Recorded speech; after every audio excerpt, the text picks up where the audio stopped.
Well, here we are on another morning jaunt with the guard dog. I was listening to a podcast last night after I got back from the gym. Took the dog to the gym and all of that, and a big long walk. And a guy named Mattcox, he actually lives in Tampa too, and he was talking about what it was like being released from prison.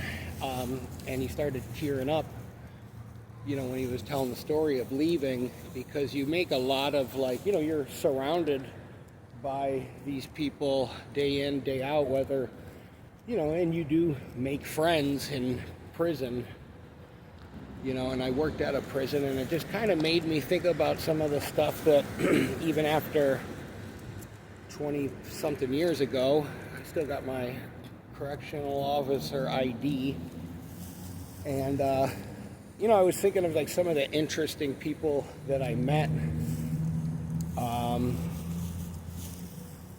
remember there was this big dude named, I think his name was Christopher Brinson from Greensboro, or Greenville, North, it was probably Greensboro. Dude was 6'8", black, jacked, fucking a monster of a dude. You know what I mean? I'm 5'11". He looked like he made Brock Lesnar look like Bruce Jenner, you know what I mean, or Caitlyn Jenner, if you will. And I used to arm wrestle, some of these guys when we get bored, and he fucking smoked me, And I forget what he was in there for, some kind of hit and run, motorcycle chase, something or other. I used to go in the records room and look up everybody's shit before I would really converse with them. There was Travail Poole, who's another dude. He had gold teeth. He looked like Mike Tyson. He was buff as fuck. I remember they caught him in the barber office with I didn't catch it on him, but there was a hole or a cavity in the wall with $800 stowed away in cash, which you can't have there. I remember the first thing that I got involved with was I got my uniform, and the pants were they make the uniforms really in the prison system up in Raleigh at the Central Prison, and I just got out of orientation, and I'm walking, in street clothes, kind of on the yard, but going towards my car, and one of the inmates comes up to me, just a regular dude. He's like, "Hey, I can hem your pants for you." And I said, "What do you mean?"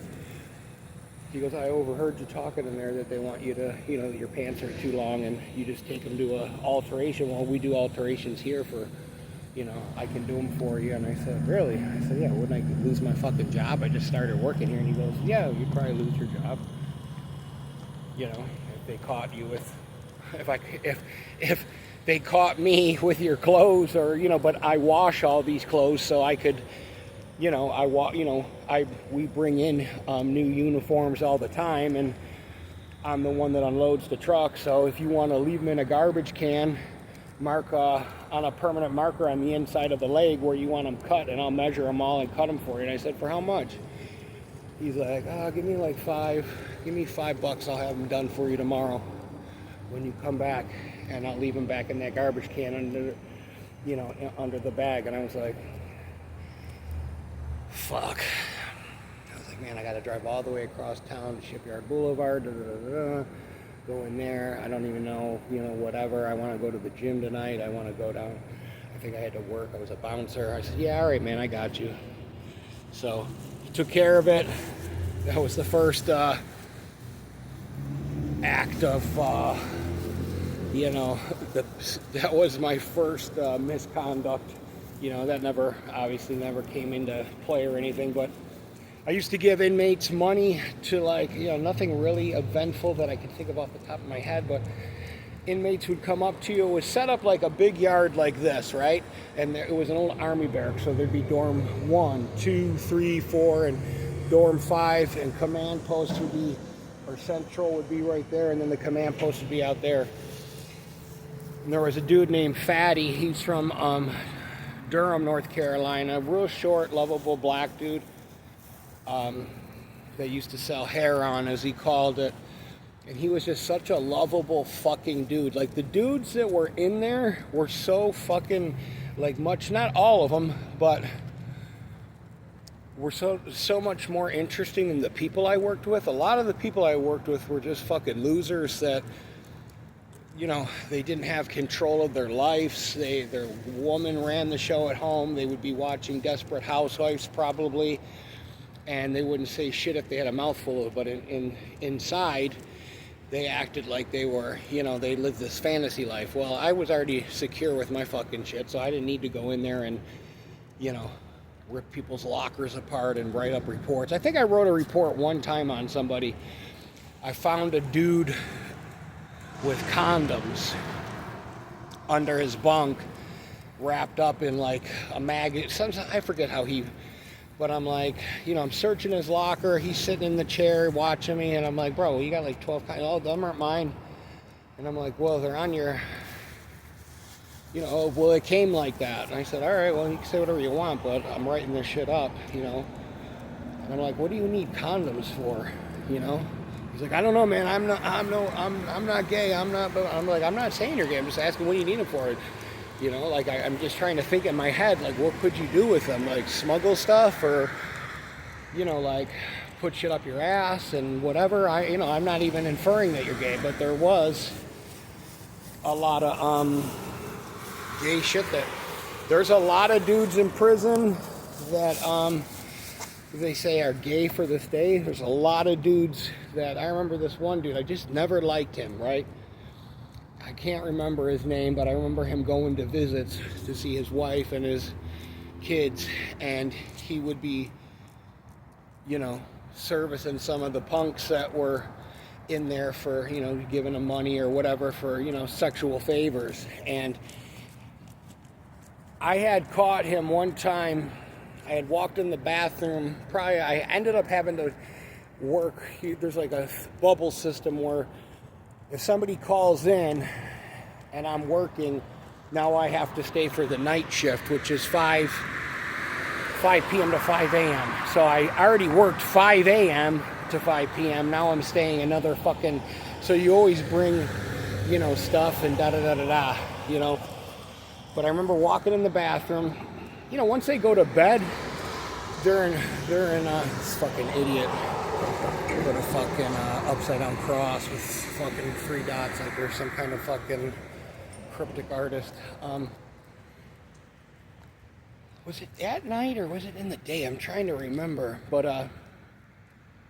I remember catching him with a dude, you know, and you can't have sex with people, obviously, you know.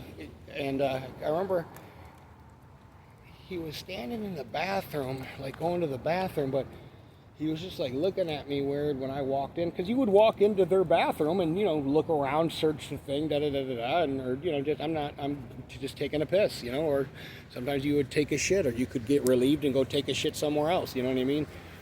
So I remember looking at him, and I'm peeing, and he's looking at me, and I'm like, what? You know, like, why do you keep fucking looking over at me? We're like 4, I'm like, there's like dividers, and he's peeing in the toilet, I'm peeing in the toilet. There's cement walls. It's not like I'm looking at, I go, bro, why do you keep fucking looking over here? You know what I mean? Like, you're looking at me like you got something going on, you know what I mean? And I said, you know, let me take a fucking look over here, what you're doing.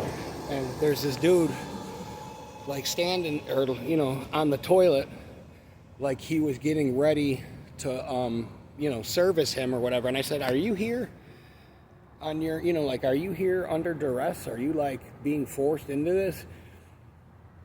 And he's like, oh, no, I'm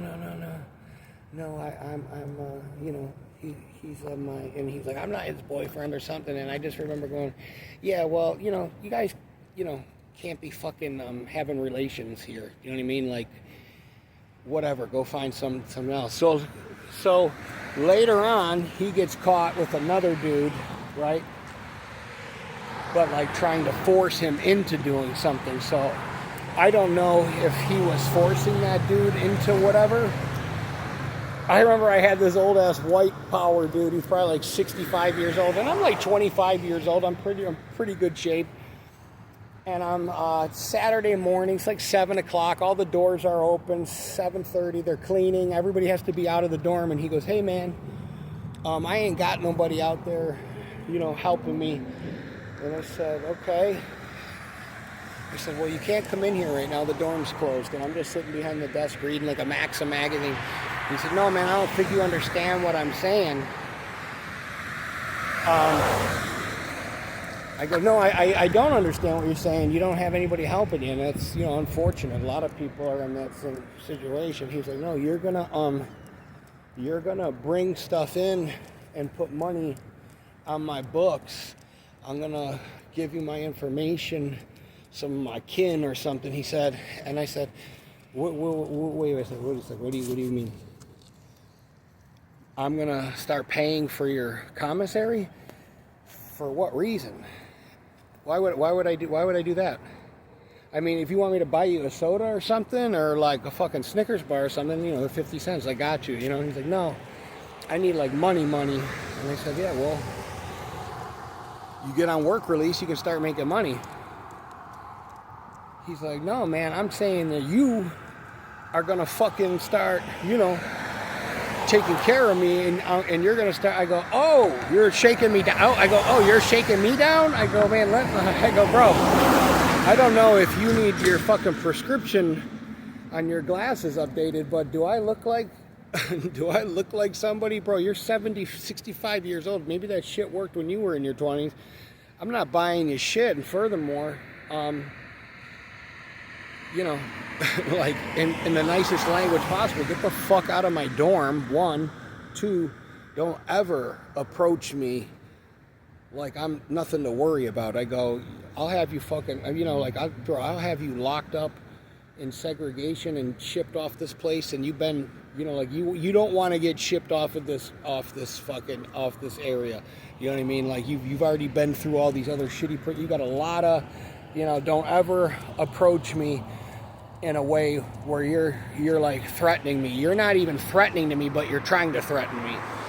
So there was always just some peculiar shit going. I remember one time I took a dude's, he had a picture of Adolf Hitler up in his locker, and I said, bro, you can't have that shit in your locker. He's like, yeah, I can. And I said, no, you can't. And I fucking took the picture, put it in an envelope, wrote his name on there, and put it in my desk to put in his, put with his other stuff in storage, right? And they made me give it back to him. They were like, oh, you're violating his rights.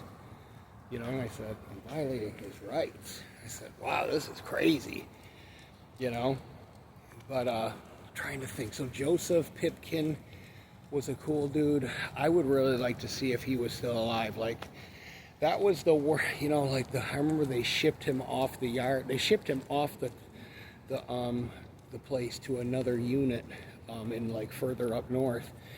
And I was so fucking depressed because he just, at the time, I don't know what I was going through in my life. I ended up starting to buy pills from inmates, one inmate in particular, who I ended up dealing with, and I'm going to talk more about him on another episode.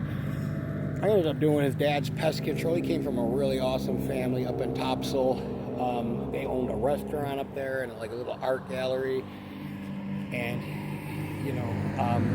I used to bring him in like creatine and shit. Him, Scott Eubanks, who was like a fucking Army veteran that was in Desert Storm. I don't know. I'm just trying to like reminisce and think about some stories, but the people that I was assigned to be watch over were way more cooler than any of the fucking inmates. Come on.